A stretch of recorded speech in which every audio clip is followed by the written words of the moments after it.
Somatoform. Somatoform adalah adanya keluhan gejala fisik yang berulang yang disertai dengan permintaan pemeriksaan medis.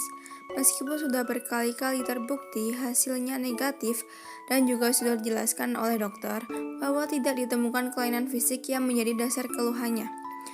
Somatoform adalah individu yang mengeluhkan gejala-gejala gangguan fisik yang terkadang berlebihan, tetapi pada dasarnya tidak terdapat gangguan fisiologis. Jadi, somatoform adalah individu yang mengeluhkan gangguan fisik seperti sakit kepala, nyeri, mual, dan gemetar berangsur berulang-ulang, di mana secara medis mengatakan negatif. Subjek yang tergolong somatoform ini sering berkunjung ke rumah sakit untuk memastikan gejalanya. Sejarah somatoform.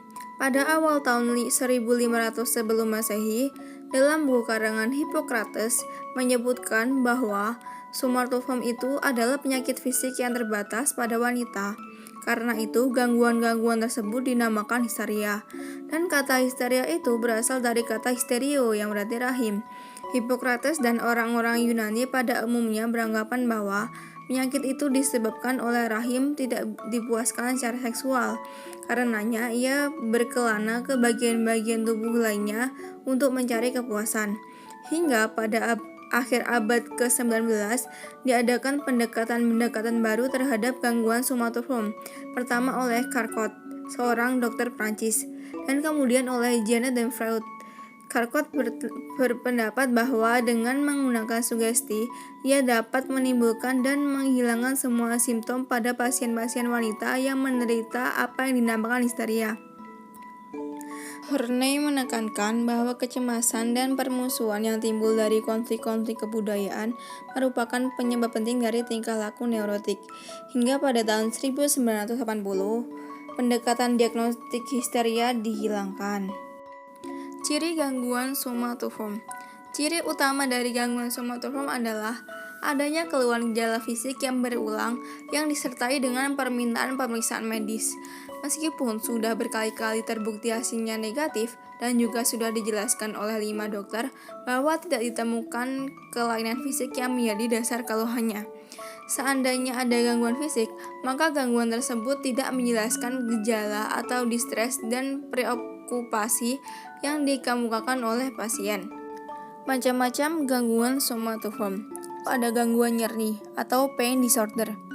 Pada gangguan ini, individu akan mengalami gejala sakit atau nyeri pada satu tempat atau lebih, yang tidak dapat dijelaskan dengan pemeriksaan medis maupun neurologis. Simptom ini menimbulkan stres emosional ataupun gangguan fungsional, dan gangguan ini dianggap memiliki hubungan sebab akibat dengan faktor psikologis. Macam gangguan somatoform yang kedua ada body dysmorphic disorder. Definisi gangguan ini adalah preokupasi dengan kecacatan tubuh yang tidak nyata. Misalnya hidung yang dirasakannya kurang mancung, atau keluhan yang berlebihan tentang kekurangan tubuh yang minimal atau kecil. Perempuan lebih cenderung untuk memfokuskan pada bagian kulit, dada, paha, dan kaki.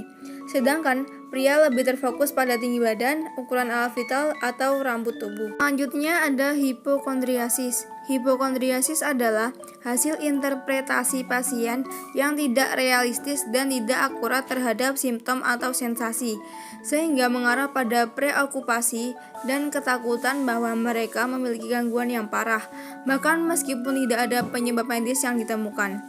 Pasien yakin bahwa mereka mengalami penyakit yang serius dan belum dapat dideteksi dan tidak dapat dibantah dengan menunjukkan kebalikannya. Lalu ada gangguan konversi. Pada conversion disorder, gejala sensorik dan motorik seperti hilangnya penglihatan atau kelumpuhan secara tiba-tiba menimbulkan penyakit yang berkaitan dengan rusaknya sistem saraf. Padahal, organ tubuh dan sistem saraf individu tersebut baik-baik saja. Aspek psikologis dari gejala conversion ini ditunjukkan dengan fakta bahwa biasanya gangguan ini muncul secara tiba-tiba dalam situasi yang tidak menyenangkan. Gangguan somatisasi. Gangguan somatisasi adalah gangguan dengan karakteristik berbagai keluhan atau gejala somatik yang tidak dapat dijelaskan secara kuat dengan menggunakan hasil pemeriksaan fisik maupun laboratorium. Perbedaan antara 20 gangguan somatisasi dengan gangguan somatoform lainnya adalah banyaknya keluhan dan banyaknya sistem tubuh yang terpengaruh. Gangguan ini sifatnya kronis dan berhubungan dengan stres psikologis yang signifikan, hendaknya dalam kehidupan sosial dan pekerjaan, serta perilaku mencari pertolongan medis yang treatment somatoform. Pertama, ada terapi pain disorder, yaitu pengobatan yang efektif cenderung memiliki hal-hal seperti memvalidasikan bahwa rasa nyeri itu adalah nyata dan bukan hanya ada dalam pikiran kita. Relation training dan memberi reward kepada mereka yang berperilaku tidak seperti orang yang mengalami rasa nyeri.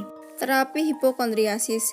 Terapi hipokondriasis secara umum, pendekatan kognitif behavioral terbukti efektif dalam mengurangi hipokondriasis.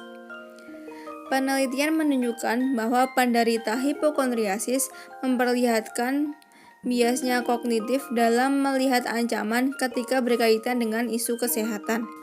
Dan yang terakhir ada terapi somatization. Dalam pendekatan yang lebih umum mengenai somatization disorder, dokter hendaknya tidak meremehkan validitas dari keluhan fisik, tetapi perlu diminimalisir penggunaan tes-tes diagnosis dari obat-obatan, mempertahankan hubungan dengan mereka terlepas dari apakah mereka mengeluh tentang penyakitnya atau tidak.